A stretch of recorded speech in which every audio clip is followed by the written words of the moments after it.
সাহাবায়ে কেরামরা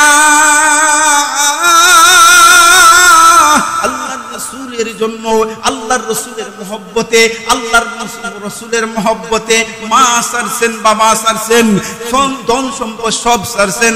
সাদ ইবনে আবি ওয়াক্কাস রাদিয়াল্লাহু তাআলা আনহু ইসলাম ধর্ম গ্রহণ করার কারণে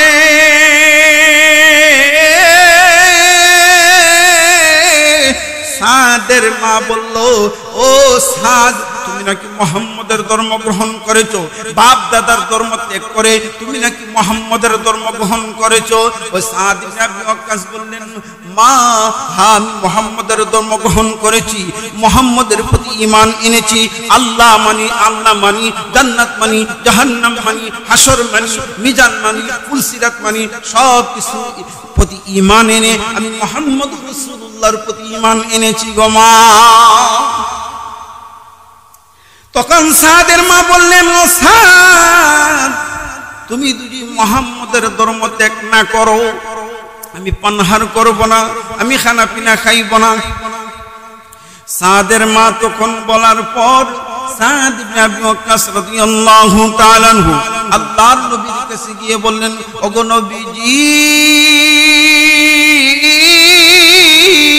আমি ইসলাম ধর্ম গ্রহণ করার কারণে, আমি ইসলাম ধর্ম গ্রহণ করার কারণে গো নবীজি, আমার মা পানাহার করে না, আমার মা খাওয়া দাওয়া ছেড়ে দিয়েছে, ওগো নবীজি আমি কি করব? আল্লাহর নবী বলেন, ইসলামের জন্য স্ত্রী, সন্তান, ধন দৌলত, মা বাবা সব ত্যাগ করতে হইবে।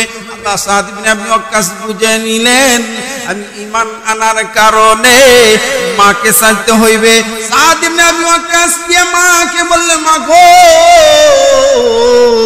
তুমি যদি এই দুনিয়া থেকে বিদায় হয়ে যাও, আবার যদি জন্মগ্রহণ করো, আবার যদি আসো, আবার যদি আসো, তারপর গো মা আমি মুহাম্মদের ধর্ম ত্যাগ করব না।